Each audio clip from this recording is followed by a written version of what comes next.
কি করছো একটু?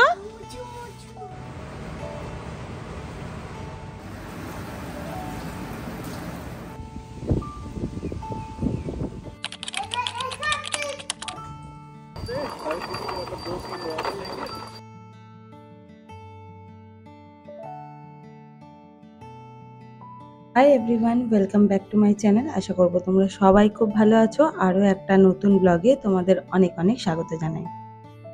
আজকে তোমাদের সাথে আমার রথের ব্লগটা শেয়ার করতে চলেছি। ব্লগটা শুরু করছি রথের দুদিন আগে থেকে। এই রথটা তো আগের বছরই বানিয়ে রেখেছিলাম, তোমাদের সাথে শেয়ারও করেছিলাম। যদি কেউ দেখে না থাকো ব্লগটা, অবশ্যই আগের বছরের ব্লগটা চেক করে নিও।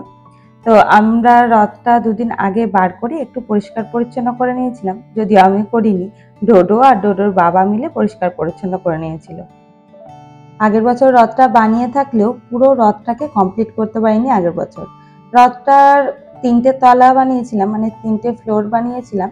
সেগুলো না গার্ড দেওয়ার ব্যবস্থা ছিল না, তো এরকম একটা বিট কিনে এনেছি, সেটাকে একটু কালার করে দিচ্ছি।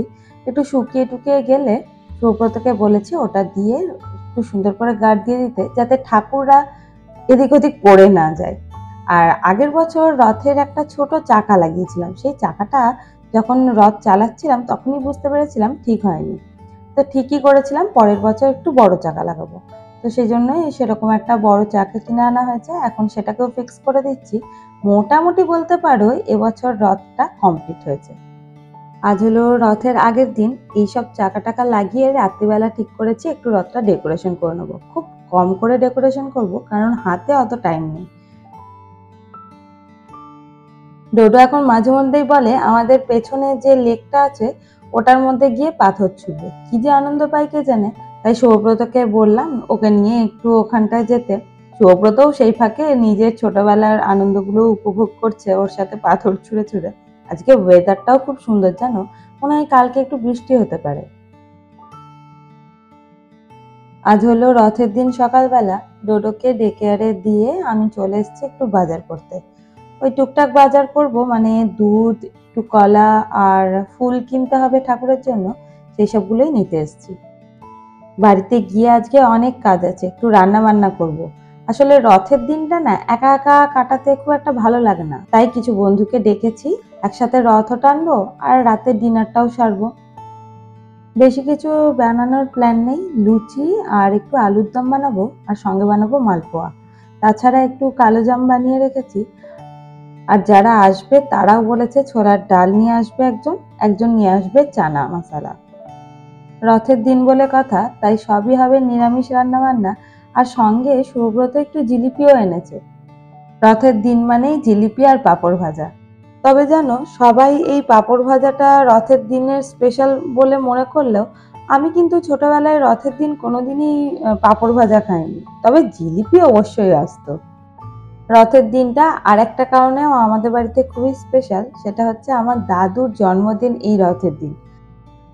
রথের মজা বলতে আমার মনে পড়ে সিউড়ির কথা, কারণ আমি ছোটবেলাটা অনেকটা সময় কাটিয়েছি সিউড়িতে।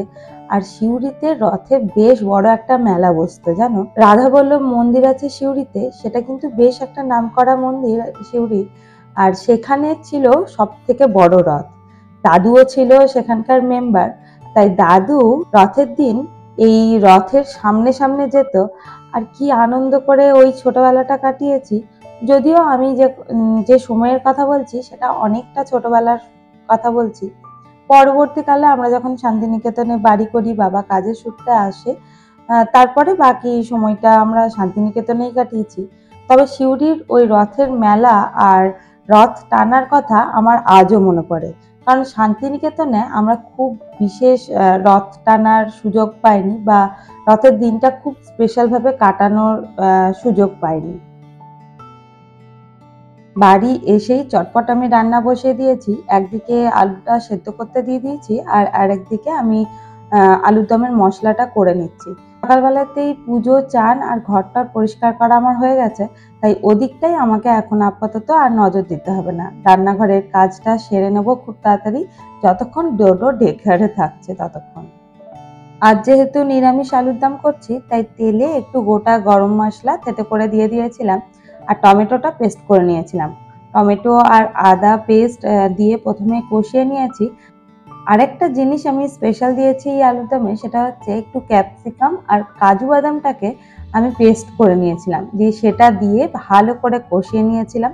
মটরশুঁটি দিয়েছি আর রেগুলার কিছু মশলা দিয়েছি, যেমন ধনে গুঁড়ো, জিরে গুঁড়ো, হলুদ গুঁড়ো। লঙ্কার ব্যবহার আমি খুব একটা করি না, মানে লঙ্কা গুঁড়ির ব্যবহার আমি খুব একটা করি না।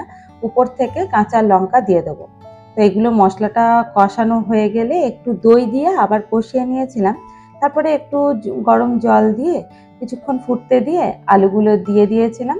সঙ্গে একটু অবশ্যই কাসুরি মেথি দিয়েছিলাম আর নামানোর আগে গরম মশলা গুঁড়ো দিয়ে নামিয়ে নিয়েছিলাম।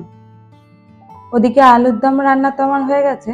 একটু ফুলগুলো যেগুলো এনেছিলাম সেগুলো জলে রাখতে জানো ভুলেই গেছি, তাই চটপট ওগুলোকে একটু জলে দিয়ে দিলাম আর ঠাকুরের জায়গাটাও একটু সাজিয়ে দিয়ে এলাম। এরপরে লেগেছি মালপোয়া বানানোতে। ওদিকে মিষ্টির রসটাও বানিয়ে নিয়েছি আর মালপোয়াগুলো গরম গরম ভেজে তুলে রসে ফেলছি। এগুলো একটু হয়ে গেলে আমি প্রথমেই গিয়ে আগে ঠাকুরকে দিয়ে আসবো, তারপরে রাখবো নিজেদের জন্য। এই যে কিছুটা মালপোয়া হয়ে গেছে, প্রথমেই যাচ্ছি ঠাকুর ঘরে, ঠাকুরকে একটু নিবেদন করি, তারপরে এগুলো তুলে রাখবো প্রসাদ হিসেবে। আগের বছর আমার কাছে জগন্নাথ, সুভদ্রা, বলরামের মূর্তি ছিল না, তবে যখন ইন্ডিয়া গেছিলাম আগের বছর বোনের বিয়েতে, আমার বন্ধু পুরী থেকে এটা এনে দিয়েছিল। তাই এবার আমার রথে কিন্তু জগন্নাথ, সুভদ্রা, বলরাম অবশ্যই চাপবে, সঙ্গে গোপালও চাপবে। ছিঁড়ে ছিঁড়ে কি হবে আজকে, লুচি না পরোটা? পরোটা লুচি।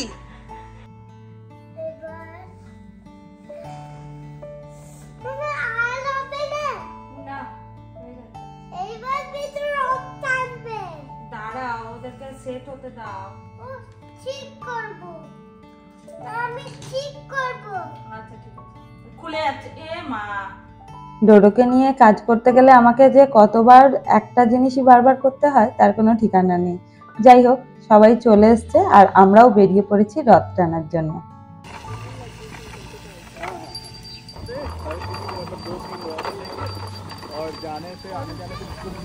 বাই বাই, যাও। জগন্নাথ ঠাকুরের কাছে প্রার্থনা করি সবাইকে যেন সে সুস্থ রাখে আর ভালো রাখে। আর এর সাথে আজকের ব্লগটা এখানেই শেষ করছি। দেখা হবে তোমাদের সাথে নেক্সট একটা ব্লগে খুব তাড়াতাড়ি। ততক্ষণ খুব ভালো থেকো আর সাবধানে থেকো। টাটা।